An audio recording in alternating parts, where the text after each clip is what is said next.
செம்மையாக வெயில் அடிக்கிறப்போ காலைல நியூஸ் சேனலில் வச்சு பார்த்தேன். அப்படி பார்க்குறப்போ, இன்று வங்கக்கடலில் புதிய காற்றழுத்த தாழ்வு பகுதி உருவாகியுள்ளது. இது மேலும் வலுப்படக்கூடும் என வானிலை ஆய்வு மையம் தகவல் அப்படின்னு ஒரு நியூஸ் வந்துச்சு. இதை பார்க்குறப்போ, ஆஹா திரும்பி ஸ்கூல் காலேஜஸ் எங்கேயும் அடி வாங்குமா அப்படின்னு நான் பார்த்தேன். ஆனால் அந்தளவுக்கு எதுவும் பெருசாக இம்பேக்ட் இல்லை. ஓகே, இந்த நியூஸ் சேனல்லாம் இந்த மாதிரி எவ்வளோ மழை வந்தாலும் சரி, எவ்வளோ புயல் வந்தாலும் சரி, என்னைக்கா இருந்தாலும் இந்த வாழ்க்கைங்கிறது அடுத்தடுத்து ஓடிட்டு தான் இருக்குது. இன்றைக்கி இந்த நொடி அப்படிங்கிறது போனது போனது தான். நான் இப்போ பேசிகிட்டு இருக்கப்போ கூட இன்றைக்கி 10 மணி அப்படின்னா கூட நாளைக்கு அடுத்து 10:01 தான் வரப்போகுது தவிர, அந்த 10 மணி போனது திரும்பி வரமாட்டேங்குதுல்ல. ஸோ அந்த நொடி போனது போனது தான். அந்த மாதிரி வாழ்க்கையில் போனது போனதுங்கிற மாதிரி எல்லாருமே அன்னன்னைக்கு இதுதான் இன்றைக்கி வேலை, இதுதான் இன்றைக்கி வேலை அப்படின்னு அடுத்தடுத்து ஓடினே இருக்கும். அப்படி ஓடுறப்போ எல்லாருமே ஃபேஸ் பண்ணுற ஒரு விஷயம் என்ன தெரியுமா? என்டர்டெயின்மெண்ட்.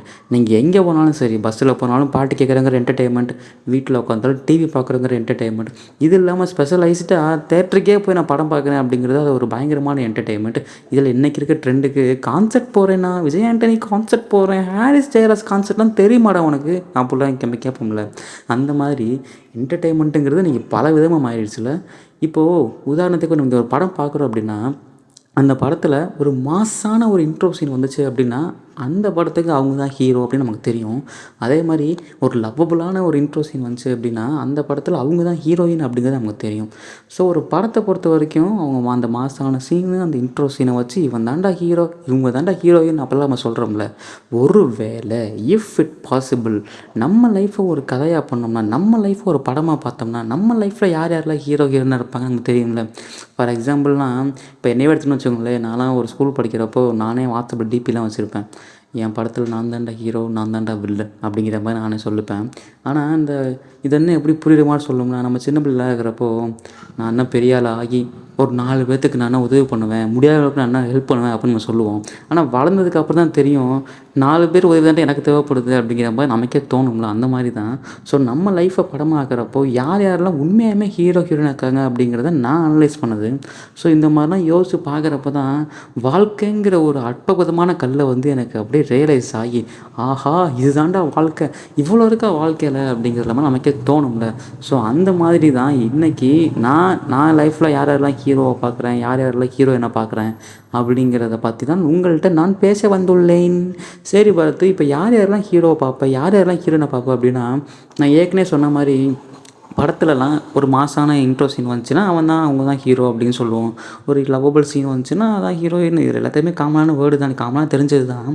ஸோ நம்ம லைஃப்பை எப்படி பார்க்குறது, எங்கெல்லாம் ஆரம்பிக்கிறது அப்படி தெரியுமா? நம்ம லைஃப்பில் நமக்கு அன்பாக பாசமாக தோசை சுட்டு தர அம்மாவாக இருக்கட்டும், நம்மளை சேஃப் அண்ட் செக்யூராக ஆட்டோ கொண்டு போகிற ஆட்டோ டிரைவர்னா இருக்கட்டும், இவ்வளோ ஏன் எங்கெங்கேயோ எவ்வளோ இடத்துல மினி டிபார்ட்மெண்டல் ஸ்டோர் அக்கா அண்ணாச்சிலாம் சொல்லுவோம்ல, அவங்க எல்லாத்தையுமே தான் நான் ஹீரோயினாக பார்க்குறேன். என்ன படத்துக்கு புதுசாக சொல்கிறியே அப்படின்னா, யோசிச்சு பாருங்கள், எவ்வளோ பேண்டமிக் எவ்வளோ பேண்டமிக் சுச்சுவேஷன் வந்தாலும் இவங்க இல்லை அப்படின்னா நம்ம அந்த இடத்துட்ட அடுத்து மூவ் பண்ணுறோமா அப்படிங்கிறது லைட்டாகவே டவுட்டு தான். ஏன்னா யோசிச்சு பாருங்கள், இப்போ ஒரு சென்னையில் ஒரு ஃப்ளட்டு வருது அப்படின்னா மொதல் விஷயம் டிபார்ட்மெண்ட் ஸ்டோரில் போய் தேவையான பொருளை வாங்கிக்க 2 நாளைக்கு அப்படிங்கிறப்போ, இவங்கள்ட்டலாம் கண்டென்ட் சரக்கு இல்லை அப்படின்னா நம்ம நிலமை என்ன ஆக போகுது அப்படிங்கிறத நான் யோசிச்சேன். இது என்னோடய பாயிண்ட் ஆஃப் வியூவில். அதே மாதிரி ஒவ்வொரு பாயிண்ட் ஆஃப் வியூலையும் உங்களோட ஒருத்தர் பாயிண்ட் ஆஃப் வியூலையும் ஒவ்வொன்று இருக்கும்ல. ஸோ அந்த மாதிரி நிறைய பேர் நிறைய விதமாக யோசிப்போம்.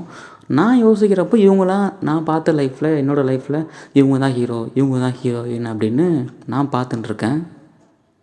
அண்ட் ஹாய் ஹலோ வணக்கம், நான் உங்கள் பாரத்து.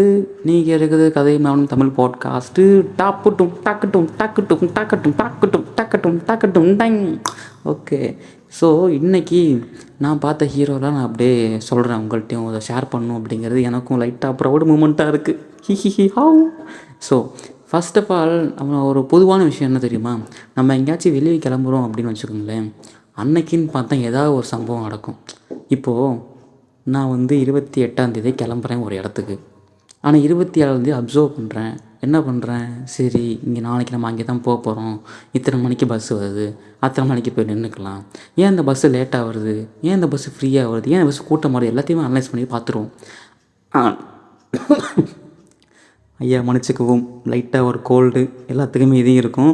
நான் அடுத்த பாட்காஸ்ட்டில் இந்த பிரச்சனையும் பண்ணுறேன். ஏன்னா மார்கழி மாதம்ல சும்மாவா சொல்ல முடியும். ஓகே, ஸோ நம்ம அனலைஸ் பண்ணிலாம் பார்ப்போம். அப்படி அனலைஸ் பண்ணுறப்போ இப்போ நாளைக்கு நான் அடுத்த கிளம்பி போய் நின்று வச்சுக்கோங்களேன், ஒன்று பஸ்ஸு சீக்கிரமாக போயிடும், இல்லாட்டி பஸ்ஸு ரொம்ப கூட்டமாக இருக்கும், இல்லை பஸ்ஸே லேட் ஆகிரும், பஸ்ஸு வராது. இந்த மாதிரி ஒரு 3 சிச்சுவேஷனை நான் ஃபேஸ் பண்ணியிருக்கேன். இதை கண்டிப்பாக எல்லாருமே ஃபேஸ் பண்ணியிருப்பீங்க. உதாரணத்துக்கு நீங்கள் ஈஸியாக கனெக்ட் பண்ணி பார்க்கலாம். நம்ம போகிறோன்னு அன்றைக்கி தாண்டா அந்த பஸ்ஸு வராது அப்படிங்கிற டயலாக்கை நீங்கள் நிறைய பேர் பேசியிருப்பீங்க, நிறைய பேர் கேட்டிருப்பீங்க. இதுதான் யதார்த்தமான உண்மை.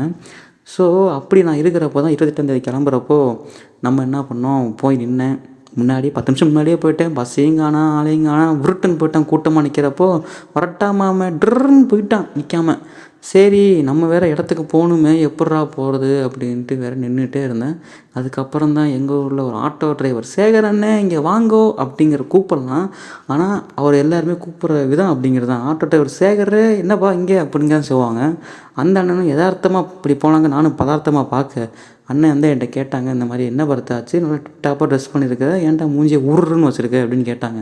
நானும் இல்லைண்ணே இந்த மாதிரி போகணும், விதி யாரை விட்டு வச்சது அப்படின்னு சொன்னேன். டேய் நீ ஏதோ பண்ணியிருப்ப, அவன் ஏதோ பண்ணியிருப்பான், அதுக்கேண்டா விதியை போய் கோக்குற, சரிப்பா நான் இறக்கி விட்றவா அப்படின்னு சொல்லி என்னையும் ஆட்டோவில் பதட்டமாக ஏற்றி நானும் பத்திரமா போய் இறங்கி அதுக்கப்புறம் போக வேண்டிய இடத்துக்கு பத்திரமா நானும் போனேன். ஸோ இதுதான், இந்த மாதிரி சின்ன சின்ன இன்சிடெண்ட்லாம் வந்து ஒவ்வொருத்தர் லைஃப்லேயுமே நடக்கும்ல. ஸோ அப்படி நடக்கிறப்போ தான் என் லைஃப்பில் இந்த ஒரு சம்பவம் நடந்துச்சு. இந்த சம்பவம் நடந்ததுக்கப்புறம் ஆஹா ஓகேடா, இப்போ இவர் தான் நமக்கு ஹீரோ. ஏன்னா நம்ம லைஃப்பில் சப்போர்ட் பண்ணுறவங்க தானே நம்ம ஹீரோன்னு பார்க்க போகிறோம். அப்படி பார்க்குறப்போ என்னை பத்திரமா இந்த இடத்துக்கு கொண்டு போய் இறக்கி விட்டது இந்த ஹீரோ வந்தால் தான் அப்படின்னு நான் சொல்லுவேன். ஆட்டோ சேகரனுக்கு ஒரு வணக்கம்கோ அப்படின்னு நானும் சொல்கிறேன். அதே மாதிரி ஹீரோ மட்டுமா படத்தும் உன் படத்தில் ஒரு ஹீரோ மட்டும் தானே அப்படி இல்லை, என் படத்தில் 2-3 ஹீரோ சார், செக்கச்சவந்தமான மர்ற யாருக்கிட்ட போங்க அங்கிட்ட அப்படின்னு நானும் சொல்லிட்டு அடுத்த நான் என்ன பண்ண போகிறேன் அப்படின்னா இன்னொரு விஷயத்த உங்களுக்கு நான் சொல்லணும்னு நினைக்கிறேன். ஏன்னா நம்ம ஏரியாவில் இப்போ ரீசெண்டாக அந்த மழை ஃப்ளட்டெல்லாம் வந்துச்சு. அந்த ஃப்ளட்டில் கூட அவ்வளோ இதுவாக ஒர்க் பண்ண சரௌண்டிங் சரோஜாக்கா தான் நான் ஹீரோயினாக பார்க்குறது. என்ன படத்து எங்கேயோ படத்துலேருந்து எடுத்த மாதிரி இருக்கு அப்படிலாம் இல்லை, உண்மை சம்பவம் தான் இது. என்னென்னா எவ்வளோ ஃப்ளட்டு வந்துச்சு அந்த அக்கா, இதுக்கு முன்னாடியும் பல வருஷங்களுக்கு முன்னாடியுமே இது வரைக்கும் 9 வருஷமாக அது சேவையாக பண்ணிகிட்ருக்காங்க. என்ன படத்தை பண்ணுறாங்க அப்படின்னா சரௌண்டிங்கே க்ளீன் பண்ணுறவங்க. அவங்க கவர்மெண்ட் வேலை கிடையாது, எந்த ப்ரைவேட் ஏஜென்சிலையும் போய் கேட்குறதில்ல, எதுவும் பார்க்குறதில்ல. அவங்க காலைல 9 மணிக்கு வீட்டை விட்டு கிளம்பி போனாங்க அப்படின்னா திரும்பி சாயங்காலம் 4 மணிக்கு தான் வீட்டுக்கு வருவாங்க. ஏன் படத்துனா அவங்க இருக்கிற எல்லா வேலையும் பார்த்துட்டு முடிச்சுட்டு அதை எல்லாமே பார்த்துட்டு வர்றவங்க தான் அவங்க வேலை. என்னென்ன இங்கெங்கெல்லாம் குப்பை இருக்குது, இங்கெங்கெல்லாம் அள்ளி போடலாம், என்னென்ன பண்ணலாம், அன்றைக்கி நாளைக்கு என்னென்னலாம் பண்ணலாம். அவங்க திரும்பி வாலண்டியர்ஸ்லாம் வந்தாங்கன்னா அவங்களையும் சப்போர்ட் பண்ணி நீங்கள் பண்ணுங்கள் அப்படின்னு சொல்லி அவ்வளோ வேலை பார்ப்பாங்க. அந்த அக்காட்ட இதெல்லாம் பண்ணுறப்போ நானும் போய் அக்கா இதெல்லாம் ஏன்க்கா பண்ணுற, இல்லை அவங்கள்ட்ட சொல்லலாம், இல்லை நீங்கள் எடுத்து பண்ணலாம், என்னக்கா ஒன்றும் புரியல, சம்பளம் வேறு இல்லைக்கா எனக்கு அப்படி பண்ணுறீங்க அப்படின்னு கேட்டேன். அதுக்கு அந்த அக்கா சொன்ன பதில் எனக்கு இது பிடிச்சிருக்கு அவ்வளோதான் அப்படின்னு சொன்னாங்க. ஒரே இந்த ஒரு சென்டென்ஸ் தான் இதில் கோடான கோடு அர்த்தம் இருக்கிற மாதிரி எனக்கே ஃபீல் ஆச்சு. ஆஹா, எல்லா வாழ்க்கையிலும் அந்த மாதிரி தானே, நமக்கு பிடிச்சதை பண்ணுறோம், ஹாப்பியாக இருக்கும் அப்படிங்கிற ஒரு கதை ஒன்று வேணும்.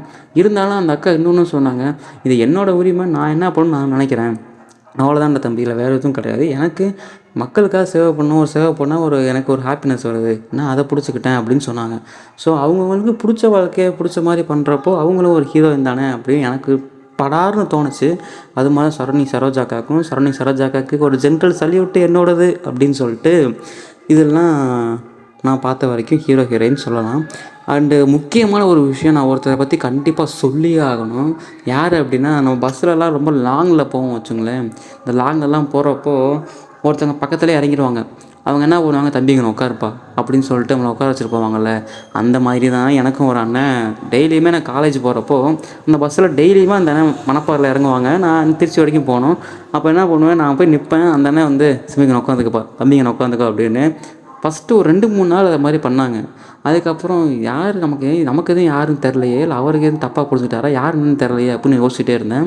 அப்படி யோசிக்கிறப்போ அவர் என்ன பண்ணிட்டு இது பழக்கமாகிடுச்சு அவருக்கும். நான் எப்போ பஸ்ஸில் இருந்தாலும் சரி, தம்பி வந்து உட்காந்துக்கப்பா, தம்பி பேக் கொடு நான் வச்சுருக்கேன், அப்படி இறங்கப்பா வச்சுட்டு போகிறேன் அப்படின்லாம் சொல்லுவார் மனுஷன். ஆஹா, இது வந்து எனக்கு புதுசாக இருக்கிறதே அப்படின்னு நானும் சில நாள் ரொம்ப யோசிச்சிருக்கேன். யார் சாமி யார் இவர் அப்படின்லாம் எனக்கே ரொம்ப நாள் தெரியாமே இருந்துச்சு. இன்றைக்கி வரைக்குமே அவர் யாருன்னு எனக்கு தெரில. இருந்தாலும் அந்த மனுஷன் நான் இன்னும் எப்போ அந்த காலேஜ் பஸ்ஸில் ஏறினாலும் சரி, அங்கே போகிறப்போ தம்பி நான் உட்காந்துக்கோ அப்படின்னு சொல்லுவார். ஆனால் அந்த அண்ணன் மணப்பாறையில் இறங்குறான்னு தெரிஞ்சுக்கிட்டு ஒரு 4 பேர் அந்த அண்ணன் சீட்டுக்கு இடம் போடுறதுக்கு ரெடியாக இருப்பானுங்க. ஆனால் அந்த அண்ணன் அப்படி நம்மளை பார்க்கறது தம்பி பேக் கூட வச்சுருக்கேன் அப்படின்ட்டு நம்ம பேக்கை வாங்கி வச்சுருப்பாரு. எப்படி பார்த்தாலும் குமுதா ஹாப்பி என்னாச்சுங்கிற மாதிரி நம்ம ஃபோக்கஸ் எப்போதும் குமுதா தான் அப்படிங்கிற மாதிரி அந்த அண்ணனுக்கு எப்போ பார்த்தாலும் ஃபோக்கஸ் நான் தான் போல். நான் எப்போ எங்கிட்ட ஏறினாலும் சரி எனக்கு பிடிச்ச சீட்னா கரெக்டாக உட்காந்துப்பார். நானும் இந்த உட்கார்றப்போ ஆகா அண்ணன் உட்காந்துருக்காரு பேக் கொடுப்போமா வேணாமான்னு யோசிக்கிறப்போ அந்த பேக் அவரோட வச்சுருக்கேன் அப்படின்ட்டு வச்சுட்டு வாங்கிடுவார். ஸோ அந்த அண்ணன் பேர் கூட எனக்கு தெரில, இருந்தாலும் அவரையும் நான் என்னோடய லைஃப்பில் நான் பார்க்குற ஒரு ஹீரோ தான். எப்படி படத்து இவ்வளோலாம் சொல்கிறேன் அப்படின்னா யதார்த்தமான உண்மைங்க இதெல்லாம். எல்லா படத்துலையுமே பார்த்தீங்க அப்படின்னா நமக்கு சப்போர்ட் பண்ணுறவங்க எல்லாருமே ஹீரோ ஹீரோயின் தான். யோசிச்சு பாருங்கள், ஒரு படத்தில் ஹீரோயின் சப்போர்ட்டாக இருப்பாங்க, இல்லை ஹீரோவுக்கு சப்போர்ட்டாக இருப்பாங்க. இதுதானே படம் அப்படிங்கிற மாதிரி ஹீரோ ஹீரோயின் கான்செப்ட் இவ்வளோ தான் நான் பார்த்த வரைக்கும். அப்போது இவங்களெல்லாம் பண்ணுறப்போ என்னடா இங்கே நடக்குது அப்படின்னு நமக்கு தோணும்ல. அந்த மாதிரி தான் நம்ம லைஃப்பில் இவ்வளோ தான் தோணுச்சு. சரி படத்தும் உன் லைஃப்பில் இவ்வளோ தான் ஹீரோயினோட அப்படின்னு கேட்டிங்கன்னா எனக்கு வயசு 20 தான் ஆகுது. என்னோடய லைஃப்பில் நான் பார்த்த ஆட்கள் ரொம்ப கம்மி தான். இன்னும் போக போக என்னோடய ஹீரோயின் லிஸ்ட்லாம் நான் அப்டேட் பண்ணுறேன் உங்கள்கிட்டையும். அதே மாதிரி உங்கள் லைஃப்பில் யார் யாரெல்லாம் நீங்கள் ஹீரோவை பார்க்குறீங்க, யார் யாரெல்லாம் ஹீரோயினாக பார்க்குறீங்க அப்படின்ட்டு நீங்கள் இந்த பாட்காஸ்ட் கீழே கமெண்ட் பண்ணுங்கள், இல்லை இன்ஸ்டாகிராம் எனக்கு டிஎம் பண்ணாலும் டிஎம் பண்ணுங்கள். அண்ட் எப்போ பார்த்தாலும் நான் அதை கேட்குறதுக்கு நான் ரெடியாக தான் இருக்கேன். அதை சொல்ல நீங்கள் ரெடியாக இருந்து எனக்கு ரொம்ப சந்தோஷம் ஐயா அப்படிங்கிற மாதிரி இன்பம் பொங்குதையா அப்படின்னு நானும் சொல்லிவிட்டு இந்த பாட்காஸ்ட்டை சைன் ஆஃப் பண்ணிக்கிறேன். அண்டு நிறைய விஷயங்கள் இந்த பாட்காஸ்ட்டில் நிறைய நாய்ஸ் கொஞ்சம் பண்ணுவோம் அப்படின்ட்டு இந்த கொஞ்சம் மேனுவலாக கொஞ்சம் வச்சுருக்கேன். ஏன்னா மார்கழி மாதம்ல சும்மா விட முடியுமா நான், அதனால் மார்கழி மாதங்கிற மாதிரி அந்த வைப்புக்கு கொஞ்சம் செட் பண்ணியிருக்கேன். அது உங்கள் காதுக்கு கேட்குதா இல்லையான்னு எனக்கு தெரில, ஏன்னா ரொம்பவும் நாய்ஸாக இருக்கக்கூடாது. அதனால நான் ஏற்கனவே சொன்ன மாட்டேன் தான் பக்கத்து வீட்டு பையன் பேசுகிற மாதிரி தான் இருக்குங்கோ அப்படிங்கிற மாதிரி அதுக்காக நிறைய விஷயங்கள் பண்ணியிருக்கேன். அது உங்கள் காதுகளை கொஞ்சம் தொற்றுக்கும்னு நான் நினைக்கிறேன். ஸோ பார்த்து இந்த பாட்காஸ்ட் இன்னும் கொஞ்சம் இப்படி பண்ணலாம்டா, இன்னும் கொஞ்சம் அப்படி பண்ணலாம்டா, கொஞ்சம் இப்படி பேசலாமேடா அப்படிலாம் சொல்லிச்சு அப்படின்னா அதை நீங்கள் இந்த கமெண்ட்லேயும் பண்ணலாம், இன்ஸ்டாகிராம் டிஎம்மும் பண்ணலாம். அண்ட் யூடியூப்லேயும் சரி அடுத்தடுத்து மியூசிக் வீடியோலாம் வரப்போகுது. கொஞ்சம் ஸ்டே டியூன்டாக இருங்கோ. வேறு ஏதாவது சொல்லணுனாலும் சொல்லுங்கோ. பரத்து எல்லாம் ஓகேடா, இன்றைக்கி எதாவது கருத்து சொல்லிட்டு போடா அப்படின்ட்டு சொல்லலாம். மை கருத்து what is I am saying டண்டாடா ரட்டாடா ரட்டாடா ரட்டாடா என்ன ஒருத்தர் ரொம்ப குதூகலமாக இருக்கே அப்படின்னு நீங்கள் நினைக்கிறது எனக்கு கேட்குது. ஆனால் வாழ்க்கையில் நம்ம ஒன்று எதிர்பார்ப்போம், அது ஒன்று நடக்குங்கிறது தானே. நம்ம சூப்பர் ஸ்டார் சொன்ன மாதிரி கிடைக்கிறது கிடைக்காம இருக்காது, கிடைக்காது கிடைக்காதுங்கிறது மாதிரி அப்படியே நம்மளும் ஒரு பக்கம் போவோம். அது கிடைக்கிறப்ப கிடைக்கட்டும், ஓகே அப்படின்னா ஓகே அப்படின்ட்டு அடுத்தடுத்து ரன் பண்ணணும். ஸோ தயவு செஞ்சு யாரும் ஒரு விஷயம் டவுன் ஆகிடுச்சு, ஒரு விஷயம் தோற்று போயிட்டேன் அப்படின்னா ரொம்ப டவுனாக தான் இருக்காதிங்க. குடுன்னு எடுங்க, இன்ஸ்டாகிராம் போங்க, ஏதாவது சொல்லணும் கூட டிஎம் பண்ணுங்கள். தாராளமாக always the gate is open தான். இப்போ இன்ஸ்டாகிராம் ஐடி _பாரத்_எடிட்டர்_, இதுதான் நம்ம இன்ஸ்டாகிராம் ஐடி. ஸோ தாராளமாக போயிட்டு மெசேஜ் பண்ணுங்கள், தாராளமாக ஐ வில் ரிப்ளை. அண்ட் பாட்காஸ்ட்டில் ஏதாவது நீங்கள் சொல்ல விரும்புகிறீங்க அப்படின்னாலும் கண்டிப்பாக அதையும் சொல்லுங்கள், அதையும் நான் கண்டிப்பாக சொல்கிறேன். ஓகே பாரத், ஃபைனல் டச் வந்துட்டோம். So sign off. நான் உங்கள் பாரத், நீங்கள் கேட்டிருக்கிறது கதையை நானும் தமிழ் பாட்காஸ்ட். ஜாலியாக இருங்க, ஜமாயாக இருங்க, அம்புட்டு தாங்க வாழ்க்கை. ஓகேவா?